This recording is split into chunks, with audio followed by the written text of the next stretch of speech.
오늘 나누실 하나님 말씀 보겠습니다. 요한복음 8장 우리 1절에서 11절까지 말씀 보도록 하겠습니다. 예수는 감람산으로 가시니라. 아침에 다시 성전으로 들어오시니 백성이 다 나아오는지라 앉으사 그들을 가르치시더니 서기관들과 바리새인들이 음행 중에 잡힌 여자를 끌고 와서 가운데 세우고 예수께 말하되 선생이여 이 여자가 간음하다가 현장에서 잡혔나이다. 모세는 율법에 이러한 여자를 돌로 치라 명하였거니와 선생은 어떻게 말하겠나이까. 그들이 이렇게 말함은 고발할 조건을 얻고자 하여 예수를 시험함이러라. 예수께서 몸을 굽히사 손가락으로 땅에 쓰시니 그들이 묻기를 마지 아니하는지라. 이에 일어나 이르시되 너희 중에 죄 없는 자가 먼저 돌로 치라 하시고 다시 몸을 굽혀 손가락으로 땅에 쓰시니 그들이 이 말씀을 듣고 양심의 가책을 느껴 어른으로 시작하여 젊은이까지 하나씩 나가고 오직 예수와 그 가운데 섰는 여자만 남았더라. 예수께서 일어나사 여자 외에 아무도 없는 것을 보시고 이르시되 여자여 너를 고발하던 그들이 어디 있느냐 너를 정죄한 자가 없느냐. 다 같이 읽습니다. 대답하되 주여 없나이다. 예수께서 이르시되 나도 너를 정죄하지 아니하노니 가서 다시는 죄를 범하지 말라 하시니라. 아멘. 예, 우리가 인생을 살아갈 때 중요한 원리가 있는데요. 제가 청년부 수련회를 이제 준비를 하면서 사실 저는 비상체제로 돌입하죠. 수련회나 뭐 교도소 사역이나 이런 거를 하게 되면은 기도하고 책도 읽고 해서 좀 마음적으로 영적으로 깨어 기도하려고 하는데 수련회에서 준비하다가 여러분과 꼭 나누고자 하는 메시지가 하나 있어서 나누고자 합니다. 인간의 그 구성된 요소는 이게 영과 정신, 혼이라고 하기도 하고 그다음에 육으로 이루어졌는데 이 세 가지는 각각이 독립적인 것이 아닌 거예요. 서로 밀접한 관계가 있다는 얘기입니다. 예를 들어서 육은 혼의 지배를 받아야만 그것이 질서예요. 내가 어떤 것을 잘못했을 때 행동을 고치려고 했는데 잘 안 됩니다. 그때는 어떻게 하면 되죠? 마음을 다잡으면 돼요. 내 마음에 생각이 있는 것이 표현이 되기 때문에 정신세계를 마음을 잡을 때 육이 컨트롤 된다는 얘기입니다. 또 한 가지는 이제 혼, 마음과 정신이 인생 살다 보면 굉장히 혼란스러울 때가 많아요. 갈피를 못 잡을 때가 있으시죠? 그때는 내가 아무리 의지를 들여 해도 안 됩니다. 그때는 영으로 혼, 정신세계를 다스리는 이것이 원리예요. 이 원리를 너무나 몰라가지고 우리 그리스도인들이 이 세상을 살아가면서도 질서가 깨지는 경우가 많습니다. 만약에 이 부분들이 이 깨어지는 것들을 이 질서가 깨어졌다고 하는데 중세 신학자 토마스 아퀴나스는 이렇게 얘기합니다. 화면을 보시게 되면은 타락의 결과를 뭐라고 했습니까? 질서의 파괴라 이렇게 얘기했습니다. 그러니까 육이 혼의 지배를 받지 않으려고 해요. 혼이 영의 지배를 따르지 아니하기 때문에 질서가 깨지는 것이죠. 예를 들어 저 얘기 하나 해볼게요. 저는 간식을 주로 즐겨하는 스타일은 아닌데 휴가 때나 쉬는 날에는 땡기는 음식이 하나 있어요. 이름하여 라면입니다. 밤이 되면 이게 쉬는 날에 라면이 땡겨서 애들하고 이렇게 꼬셔가지고 라면 하나 끓여 먹자 그러면 거의 99% 그다음에 이제 사이다 콜라라는 거를 이제 휴가 때는 꼭 먹고자 하는 그런 게 있어요. 땡기죠? 이게 이제 이 땡기는 것들을 계속해서 절제하지 못하면은 그것이 나중에 습관이 되고 중독이 된단 말이에요. 그러니까 어느 순간 이게 내 마음으로 컨트롤이 안 됩니다. 그럴 경우에 마음과 질서를 잡을 때 또 하나 내 마음과 감정이 의지대로 안 될 경우에는 어떻게? 영으로 지배를 안 하면은 어렵게 됩니다, 인생이.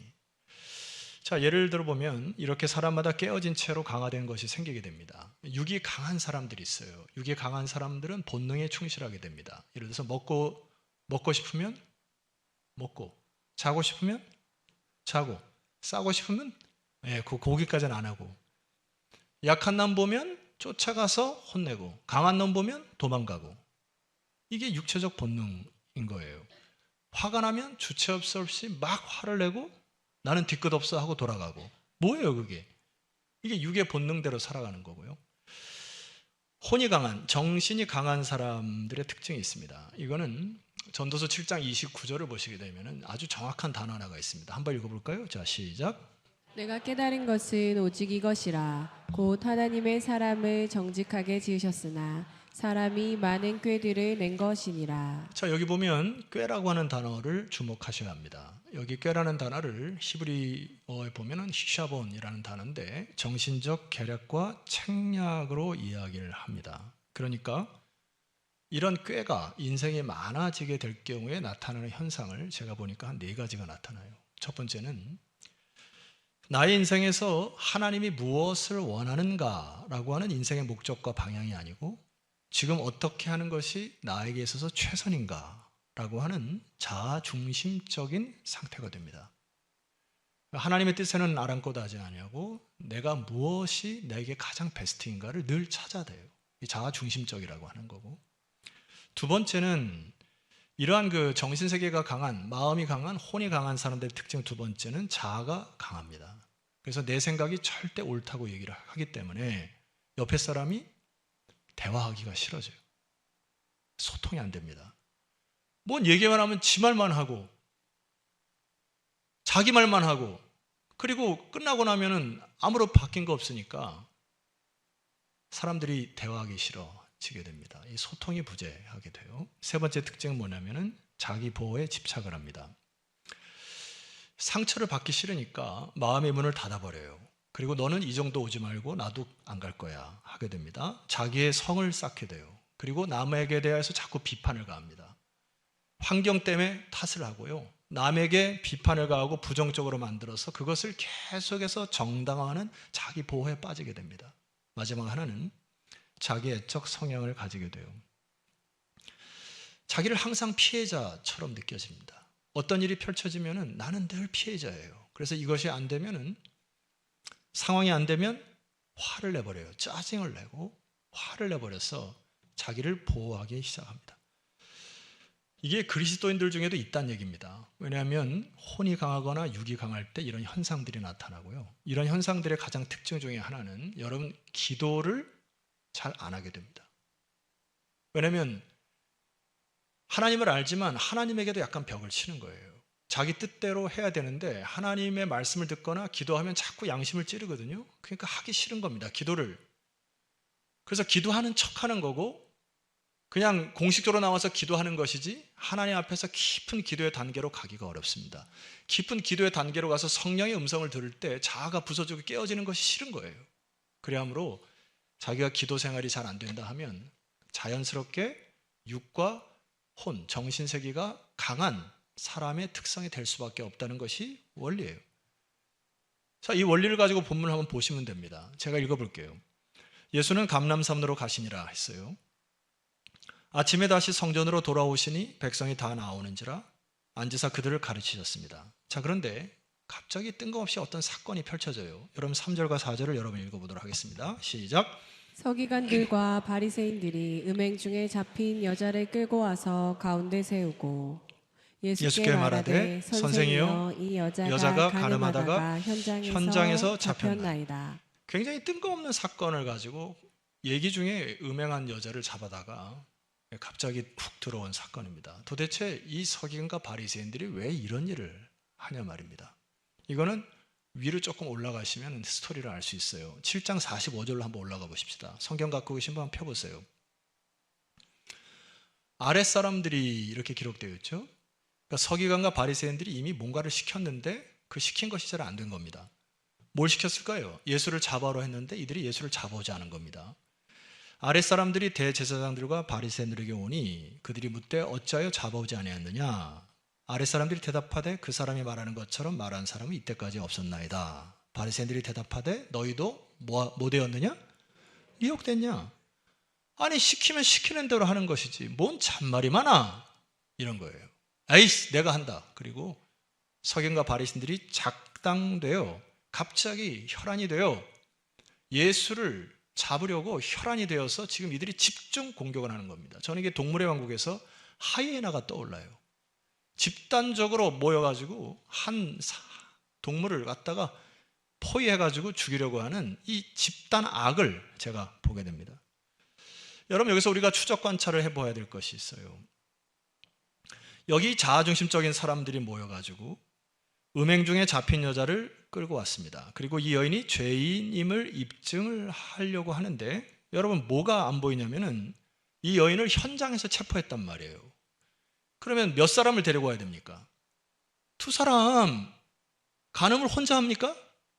현장에서 체포됐는데 여인 한 사람만을 데리고 와서 죄 없는 예수 그리스도를 올가미를 씌우려고 하는 조작극이라는 이야기입니다.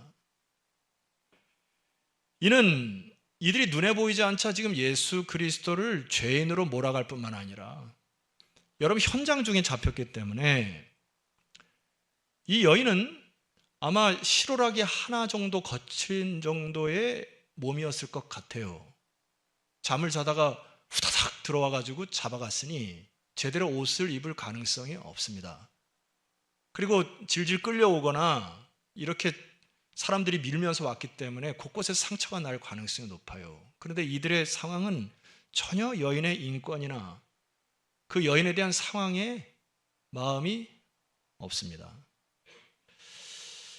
또 하나 추적 관찰을 해볼게요. 여기 사라진 사람 한 사람이 있습니다. 본문에 보면은, 제가 설교 시간에 이 말을 써서 좀 그렇지만은, 같이 현장에서 간음한 놈 안 보입니다. 어디 갔을까요? 이 놈은. 제가 이미지로 한번 추측해 보면은, 제가 일전에 그 범죄 수사대 뭐 이런 그 프로를 보다가 깜짝 놀라기도 하고 참 독특하다는 사건 하나 얘기해 드릴게요. 여러분, 그 연쇄 방화범 아시죠? 연쇄 방화범들을 잡아가는, 추적하는 그 끈앞을 혹은 그 미끼들이 있는데 똥이랍니다. 뭔 똥이냐? 연쇄 방화범들이 계속 불을 지르고서 불을 보면서 그 근처에서 똥을 누면서 극도의 희열을 느낀다는 얘기예요. 그래서 이 연쇄 방화범을 잡으려고 하면은 근처에 똥을 찾아서 수사관들이 그 똥을 언제 쌌는지, 몇 시에 쌌는지 이걸 보고 추적하여 잡으면 거의 100% 잡는답니다. 여러분, 범인은 반드시 현장으로 돌아온다는 불문율이 있어요. 여기 그 사라진 놈 말이죠. 이 놈도 돈 받아 처먹고 군중 속에서 그 여인을 바라보고 희열을 느낄 확률이 있습니까? 없습니까? 이 남자도 방조죄의 주인공인데 사도 요한이 지적하는 것은 뭡니까? 숨어서, 여러분, 이런 참 그 설교자들이 참 말씀을 잘 만든 것 중에 하나가, 여러분 11계명 아세요? 11계명. 들키지 말라. 참 잘 만든 것 같아요. 이 사람도 들키지는 않았지만은 죄인이에요. 여인을 죄인이라고 취급해왔지만은 서기가 바리새인들이 지금 조작적으로 한 영혼을 무참히 질법하는 죄인들을 보라고 하는 겁니다. 사도는 이 상황을 통해서 우리에게 무엇을 말씀하는 걸까요? 여러분, 철학자 파스칼이 이렇게 얘기를 합니다. 화면을 보시죠. 이 세상에는 많은 사람들이 사는 것 같으나 알고 보면 2가지 종류의 사람밖에 없다. 왜? 다 죄인이니까. 위에서부터 아래까지 죄인 아닌 사람은 없다. 그러나 2가지 죄인이 있다. 잘 보세요. 하나는 나는 죄인입니다 라고 죄인됨을 알고 사는 죄인. 또 하나는 죄인이면서도 나는 죄인이 아니다 라고, 혹은 내 잘못까지도 남에게 떠맡기고 내가 왜 죄인이냐 하고 죄인이 아니라고 굳이 고집 부리면서 사는 교만한 죄인 2가지가 있다. 벗어날 수가 없어요. 여러분, 여기 멀리서 숨어보는 그놈이나 서기관과 바리새인들이 하이나처럼 죄 없는 예수 그리스도를 잡아먹으려고 하는 그놈들이나, 현장에서 비록 죄를 지어서 잡혀왔지만 뭐가 다를 바가 있습니까? 여러분, 이들은 더 큰 죄를 저질러요. 그것이 모세의 율법을 들어 그를 정죄하고 있단 말입니다. 자, 5절과 6절을 여러분이 한번 보셔야 됩니다. 같이 읽어볼까요? 시작. 모세는 율법에 이러한 여자를 돌로 치라 명하였거니와 선생은 어떻게 말하겠나이까? 그들이 이렇게 말하는 건 고발할 조치를 얻고자 하여 예수를 시험함이니라. 이거는 외통수를 친 거예요. 예를 들어서 그렇게 하라 하면은 로마의 법에 저촉됩니다. 여인을 살려라, 그렇게 하지 말라, 그러면 유대인들의 신봉하는 구약의 율법을 거슬리는 외통수로 거는 거예요. 그런데 이 서기관과 바리새들이 그렇게 한 이유가 있습니다. 신명기 22장에 보면은 간음하다가 현장에 잡힌 여자에게는 돌로 쳐 죽이라고 되어 있단 말이에요. 그런데 그 실정법에는 사형까지 가기가 굉장히 어렵습니다. 돌로 치러라 가기까지. 왜냐하면은 몇 가지 조건이 있는데 그 중에 한 조건이 뭐냐면은 현장에서 간음하다 잡혔을지라도 두세 사람이 정확히 그것을 보는 증인들이 증언을 해야 돼요. 그러니까 이 여인을 죄로 묻기 위해서 지금 이 서기관과 바리새인들이 뭐 한 거죠? 남자를 사서 돈으로 매수해서 여인과 함께 간음하게 해놓고 서기관과 바리새인들은 밤새도록 그 상황을 하이에나처럼 두리번 거리면서 죄를 조작할 뿐만 아니라 죄를 발견하는 순간 달려가서 물어뜯는 하이에나 같은 죄악을 저지르고 있습니다. 여러분, 제가 이 상황을 이렇게 추리하고 묵상하면서 도전이 하나 있어요. 나눌까요? 여기 이 악한 사람들도 밤새도록 열심히 특심으로 일을 하고 있는데, 아니 악한 자도 이렇게 하고 있는데, 따라합시다. 선한 일에 열심을 냅시다. 아멘도 없고 반응도 없어서 옆 지체에게 얘기합시다. 선한 일에 열심 냅시다. 이렇게. 여러분, 하나님께 주신 율법 말이에요. 모세 율법은 따져보면 4,000여 년 전에 쓰여진 법입니다. 그때는 남자든 여자든 뭐 인권도 별로 없었고요.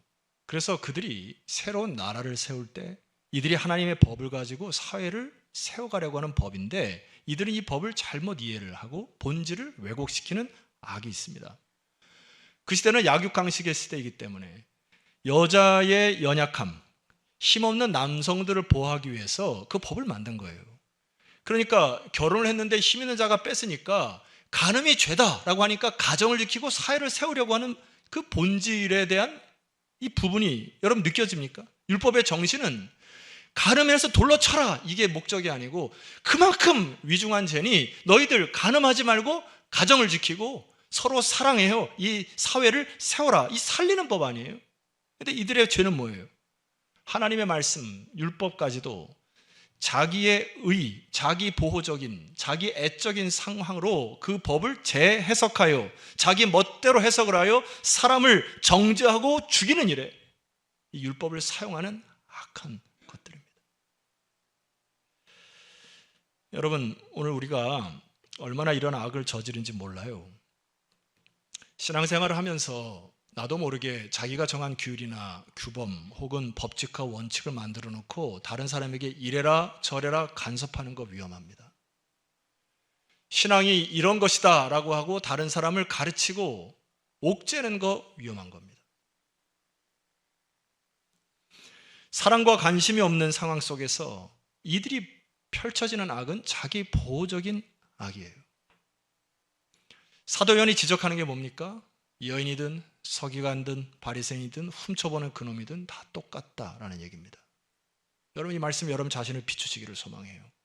자, 그렇다면은 주님께서 영으로 말씀하시고 행동하시는 것을 주목하셔야 됩니다. 다시 한번요. 이제 결론인데, 지금까지는 마음과 정신이 빼앗겨가지고 악을 행하는 걸 보셨죠. 육체적인 본능을 하는 거 보셨습니다. 주님께서 영으로 터치하라고 말씀하시는 거예요. 6절 하반절에 보시니까 이렇게 표현되어 있습니다. 예수께서 몸을 굽히사 손가락으로 땅에 쓰셨다 했습니다. 참 궁금해요. 정답을 알려드릴게요. 죽어서 천국 가셔서 주님께 물어보시면 됩니다. 뭐라고 쓰셨는지. 어느 주석이나 설교를 봐도 정확하게 이것이다 하는 뾰족한 수가 없는데, 제가 묵상 가운데 성령의 인도하심에 따라 한번 해석을 해볼게요. 이 헬라어 단어는 카테그라펜이라고 하는 단어입니다. 이거는 대항에서 글을 썼다라고 하는 거예요. 이게 좋은 말이 아닌 건데, 제가 볼 때는 7절 말씀 보니까 그들이 묻기를 맞이 아니하는지라, 이거를 세 번역기를 보면은 그들이 다 그쳐 물었다 했습니다. 그러니까 글을 쓰는 것이 뭔가 불편하긴 했지만 나와는 별로 상관없어. 주님이 뭘 쓰신 걸까요? 모세 율법의 핵심 구절을 쓰신 거 아닐까 생각됩니다. 이 율법의 본질, 율법의 정신 뭐 이런 걸 쓰시지 않을까 생각해요. 그러니까 이 사람이 뭐 그건 뭐 나와 상관이 없네 이렇게 반응을 보인 것 같아요. 그러니까 예수님께서 7절 말씀에 이렇게 얘기하십니다. 이에 일어나 이르시되 너희 중에 죄 없는 자가 먼저 돌로 치라 하셨습니다. 그들의 중심을 보신 것이죠. 이거를 헬라어의 정확한 어원의 뜻을 드리면은 너희 안에 죄에 대한 욕망이 없는 자가 돌로 치라 했습니다. 이 예수님 말씀에 벗어날 수 있는 분 계십니까? 이 예수 그리스도의 말씀에서 피해가실 수 있는 분 계세요? 이들이 잠깐 이 말씀에 주저합니다. 그리고 뭔가 영으로 깨우시는 예수 그리스도 앞에서 약간 얼음이 된 것 같아요. 그렇죠? 근데 예수님이 8절 말씀 보니까 다시 몸을 굽혀 손가락으로 땅에 쓰셨습니다. 두 번째 쓰신 거예요. 무엇을 쓰셨을까? 정답은 천국 가시면 알아요. 분명 무엇인가를 쓰셨는데 이들의 반응이 9절 말씀 보시면은 여러분 9절 말씀 읽어보도록 하겠습니다. 시작. 그들이 이 말씀을 듣고 양심의 가책을 느껴 어른으로 시작하여 젊은이까지 하나씩 하나씩 나가고 오직 예수와 그 가운데 섰는 여자만 남았더라. 말씀을 듣자마자 양심의 가책을 느껴서 어른으로부터 시작해서 젊은이까지 다 사라졌다는 얘기입니다. 무엇을 쓰셨을까요? 제가 좀 상상의 나래를 한번 더 펼쳐봅니다. 이것을 만약에 현대의 영화 작가가, 영화 감독이 이것을 맡았다고 하면은 이렇게 했을 것 같아요. 예수님이 글을 쓸 때에 3D, 5D로 갑자기 글이 살아 움직여서 이 글이 각 사람의 눈앞에 펼쳐지더니 마치 영화처럼 자기의 숨겨진, 감추어진 비밀스러운 것들이 한 번에 다 드러나 눈앞의 파노라마처럼 그의 죄를 확 비춰줬던 것 같습니다. 여러분, 죄를 짓고 한번 뒹굴어 본 분 계시죠? 성령께서 역사하실 때 내 숨은 죄를 드러나 이미지로 떠오르게 하셔서 그 죄 앞에서 떼굴떼굴 굴러본 분 계시죠?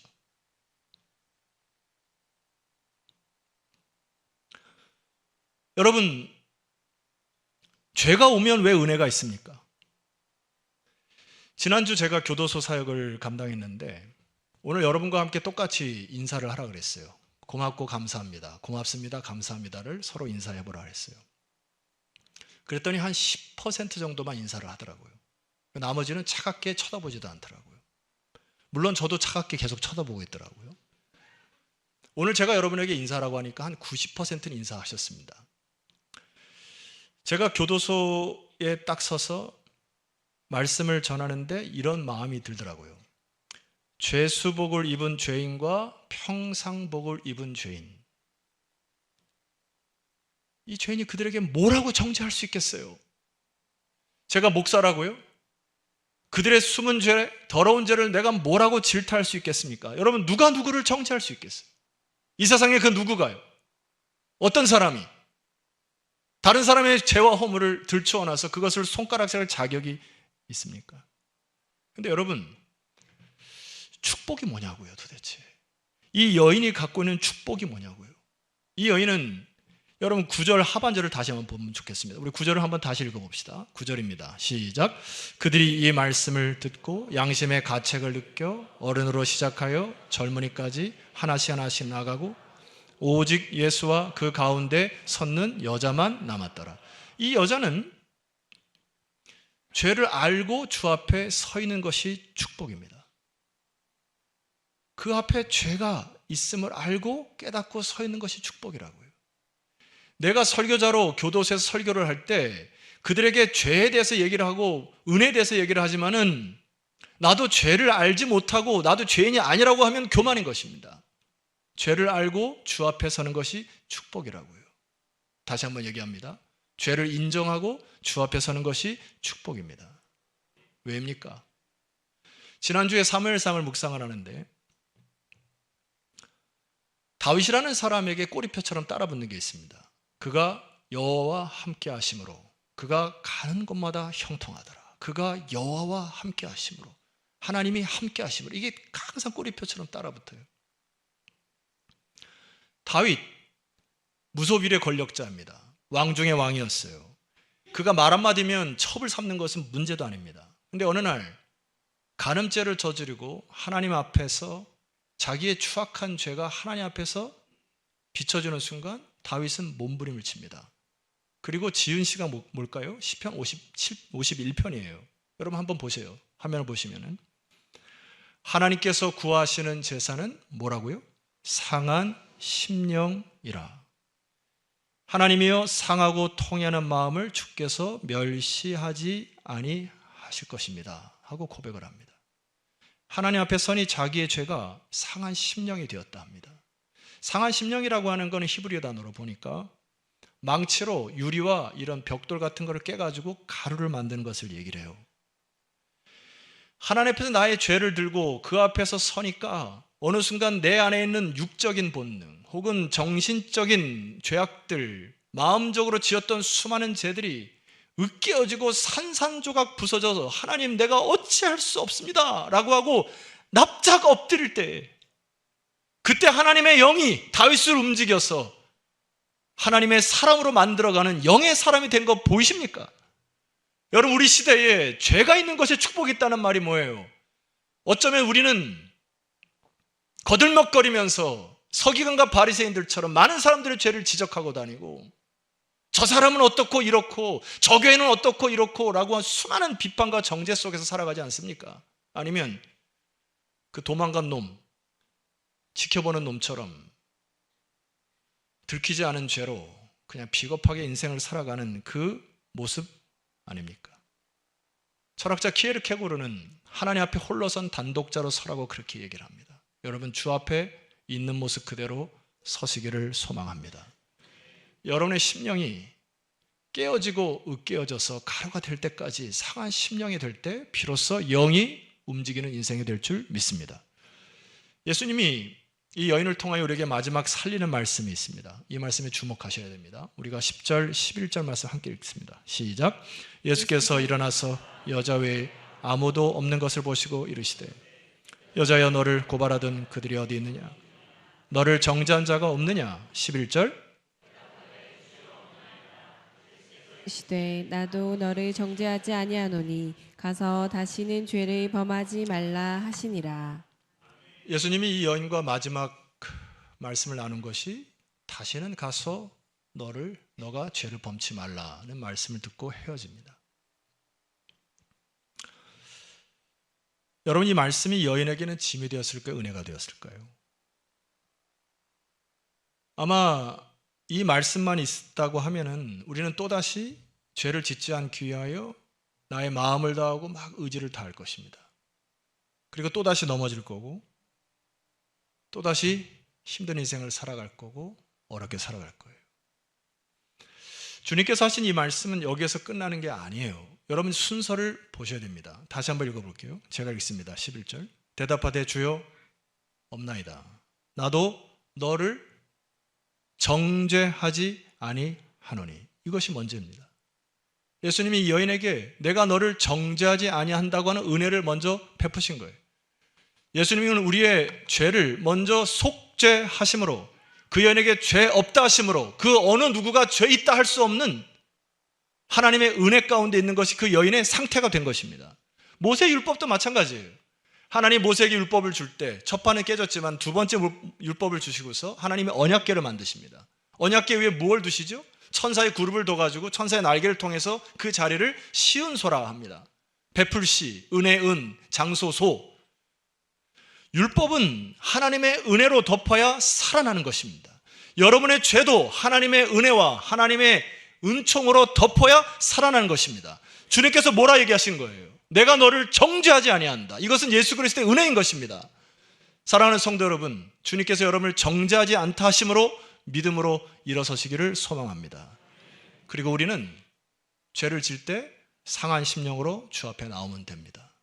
주께서 그 심령을 멸시하지 아니하실 것입니다.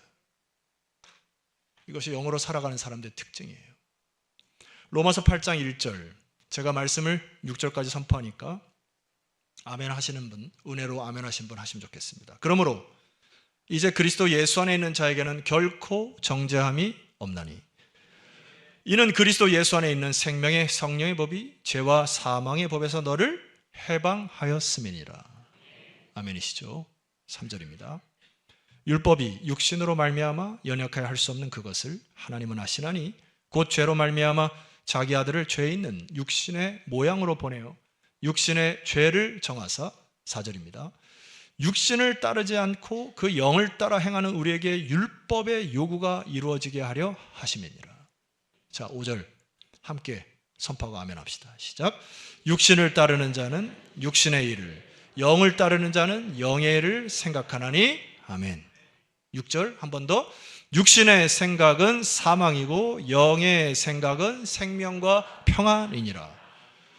육신의 생각을 따라가면 사망이 이를 것이지만은 영으로 따라가게 되면은 영의 생각은 생명과 평안으로 갈 것이고, 영이 충만해야 정신세계를 통제할 수 있는 겁니다. 영이 충만해야 본능대로 살아가지 않는 것이에요. 따라서 여러분, 하나님의 영은 살리는 영이고 사랑의 영이기 때문에 한 주간 삶을 사실 때 수많은 유혹이 찾아올 텐데 정반대의 삶을 사시면 됩니다. 제가 금요 철야 때 준비를 많이 해가지고 섰는데 살리지 못한 게 있어서 오늘 다시 한번 살려보려고 섰습니다. 여러분들이 그 고깃집을 갈 때 뭐 살치살도 드시고 갈비살도 드시고 많은 살을 드시는데 우리 그리스도인들은, 반석계 성도들은 고깃집에 가면 축배용 참살을 주문하셔야 됩니다. 따라합시다. 축배용 참살. 이건 이제 하나의 이니셜인데 한 절 한 절 이런 거예요. 내 마음속에 저 사람을 막 욕하고 싶고 저주하고 싶을 때 축복하라. 그 순간의 위기를 넘기시면 됩니다. 저같이 그거 하기 싫은데, 저건 누가 했으면 좋겠는데 할 때 선을 베풀라. 잘 못 살리는 것 같은. 저 사람은 참 배기 꼴배기. 용서하기도 싫은데 성령이 뭐라 하십니까? 용서하라. 살아나고 있습니다. 이것은 도저히 못 참아. 진짜 못 참아 할 때 참아라. 성령께서 말씀하실 때 순종하시면 됩니다. 마지막, 남들이 다 안 된다 할 때 그거 안 됩니다. 부정적입니다. 그거는 도저히 안 됩니다 할 때 여러분들은 살려내셔야 합니다. 남들이 죽겠다 할 때 죽게 있다 하시면 됩니다. 내일 아침에 새벽 기도인데 나갈까 말까 막 이렇게 하다가 성령께서 나가거라 하면 새벽 기도에 나오시면 됩니다. 살려내는 거예요. 여러분. 우리 주변에 정신적으로 마음적으로 많이 힘든 지체들이 많아요. 그리고 육적으로도 힘든 지체들이 많이 있습니다. 우리가 영으로 충만하여 함께 공동체성을 회복하시기를 소망합니다. 그래서 함께 살아야죠. 고깃집에 가시면 무슨 살을 떠올리라고요? 참살을 떠올리셔라. 축배용 참살. 축복하고 선을 베풀고 용서하고 참아내고 살려내는 여러분 되시기를 소망합니다. 성도 여러분, 화면을 보고 말씀 보십시다. 선포합니다. 너희가 육신대로 살면 반드시 죽을 것이로되 영으로서 몸의 행실을 죽이면 살아나리라. 아멘. 무릇 하나님의 영으로 인도함을 받는 사람은 곧 하나님의 아들이라. 아멘. 영으로 몸의 행실을 죽이는 것이에요. 영으로 우리의 정신과 육을 통제하는 것입니다. 그런 성령의 충만에 사람들이 맺는 열매는 사랑, 희락, 화평, 인내, 자비, 양선, 충성, 온유, 절제, 성령의 열매입니다. 한 주간 동안 여러분 성령의 충만함을 통하여 이 성령의 열매가 여러분 인생 가운데 주렁주렁 맺히는 축복의 인생 되기를 소망합니다. 아멘. 말씀 붙들고 기도합시다. 주여, 내 안에 있는 수많은 악과 죄악들을 주 앞에 나와 상한 심령을 허락하시고 주의 성령이 다스리셔서 이 시간 영으로 소통하고 영으로 주를 따라가는 제 인생 되게 하셔서 성령의 열매를 맺게 하옵소서. 우리 주여 한번 간절히시고 기도하며 나아가겠습니다.